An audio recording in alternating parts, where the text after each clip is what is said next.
बारामती शहरातील आमराई भागातील जिल्हा बँक रात्री 12 वाजेपर्यंत सुरू होती। यावरून आता शरद पवार यांनी सवाल उपस्थित करत टीका केली आहे। नेतृत्वाच्या सूचनेशिवाय कर्मचारी कशाला बँक उघडतील अशी शंका पवारांकडून व्यक्त करण्यात आली आहे। तर रंजन कुमार तावरे यांनी बँकेच्या चौकशीची मागणी केली आहे। आणि रात्री 2 वाजता 12 वाजता एवढी लोकांची सेवा करण्याची स्थिती ऑफलाईन बँकेमध्ये दुसऱ्यांदा दिसते। बँकेच्या ह्याच्यावर चौकशी करून बँकेला सुद्धा रिझर्व्ह बँकेला आम्हाला कळवावं लागेल। माळेगाव साखर कारखान्याच्या प्रचाराची रणधुमाळी सुरू असून आरोप प्रत्यारोपांच्या फैरी सुरू आहे। माळेगाव साखर कारखान्याच्या निवडणुकीत पहिल्यांदा चौरंगी लढत होणार आहे।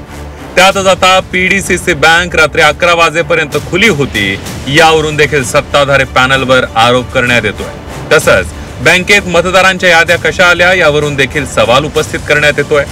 नेतृत्वाच्या सूचनेशिवाय कर्मचारी कशाला बँक उघडतील असं म्हणत शरद पवार आणि अजितदादांवर निशाणा साधल्याची चर्चा आहे। या बँकेमध्ये हा दुसऱ्यांदा घडतोय। बँक कशी उघडेल? बँकेचं नेतृत्व करणारे जे लोक आहेत त्यांच्या काही सूचना असल्याशिवाय तो कर्मचारी कसा उघडेल? आणि रात्री 2 वाजता 12 वाजता एवढी लोकांची सेवा करण्याची स्थिती ऑफलाईन बँकेमध्ये दुसऱ्यांदा दिसते। याचा अर्थ काय समजायचं? दादांच्या विरोधी पॅनलचे रंजन कुमार तावरे यांनी अजित पवारांच्या पॅनलवर आरोप केला। रात्री उशिरापर्यंत बँक खुली असल्यामुळे चौकशी करण्यात यावी अशी मागणी रंजन कुमार तावरे यांनी केली आहे। तसंच मुख्यमंत्री देवेंद्र फडणवीस यांच्यासोबत चर्चा करणार असल्याचं देखील तावरेंनी सांगितलं। बँकेच्या ह्याच्यावर चौकशी करून बँकेला सुद्धा रिझर्व्ह बँकेला आम्हाला कळवावं लागेल। या संदर्भात मुख्यमंत्र्यांशी काय बोलणं झालं का किंवा त्यांना काय संपर्क करणार आहात का तुम्ही? करणार ना आम्ही। काका सीसीटीव्ही जर नाही दिलं तर तुमची भूमिका काय आता पुढे? ते डायरेक्ट सांगतील तुम्हाला की सीसीटीव्ही बंद होता। बंद असायचे कारणच नाही ना, बँक आहे आणि ह्याचं जर बंद राहिलं अर्थ खात्याचं सगळं कामकाज कसं चाललं असं काय? याची पारदर्शकपणे इन्क्वायरी झाली पाहिजे आणि मागणी करणारे, आणि हे फक्त आपल्या भागात असं नाही, देशात कुठेच असं होता कामा नये।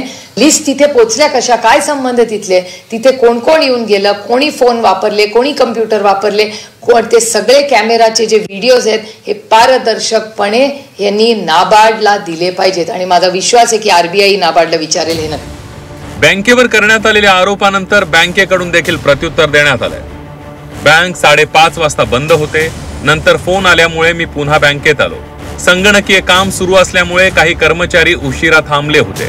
मात्र माळेगाव कारखान्याच्या मतदार याद्या बँकेत कशा आल्या हे मला माहित नाही। पीडीसीसी बँकेचे असिस्टंट मॅनेजर जगदाळे यांनी हे स्पष्टीकरण दिलंय। तर विरोधकांनी केलेले सर्व आरोप माळेगाव साखर कारखान्याचे माजी अध्यक्ष केशवराव जगताप यांनी फेटाळले। मतदार याद्या आणि बँकेचा कोणताही संबंध नसल्याचं जगताप यांनी म्हटलंय। बँकेत मतदारांच्या याद्या आमच्या विरोधकांनी ठेवल्या असतील असा आरोप जगताप यांनी केला।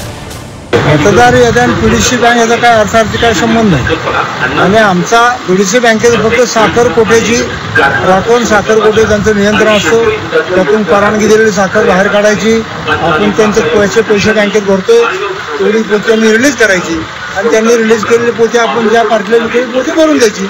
एवढंच आमचा बँकेत संबंध, बाकी काय संबंध त्यांचा? त्या बँकेमध्ये कारखान्याच्या संदर्भातील याद्या वगैरे तिथे आढळून आल्या, त्याचे व्हिडिओ पण व्हायरल झाले। काय त्यांनी आणून ठेवलं असेल?